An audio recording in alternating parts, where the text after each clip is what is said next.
এত বলি নিত্যানন্দ দধি ভাণ্ড লইয়া এই শান্তি বাড়ি কীর্তনের মাঝে সেটাইয়া দিলা। এই শান্তি বাড়ির জল যার মাথায় পড়বে সেই শান্তি লাভ করবে। আর ভগবান আমার নিত্যানন্দ সবাইকে কৃপা করবার জন্য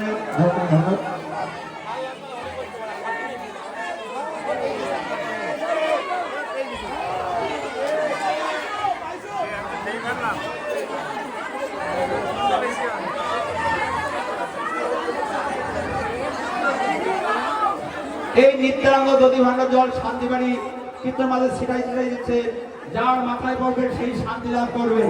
তারপরে ছিটি দেওয়ার পরে কি করলেন? এত বলি নিত্যানন্দ দধি ভাণ্ড লইয়া শান্তি বাড়ি কীর্তন মাঝে ছিটাই দিচ্ছে। এত বলি নিত্যানন্দ দধি ভাণ্ড হাতে লইয়া শিষ্যত্রী নন্দ মাঝে দধি ভাণ্ড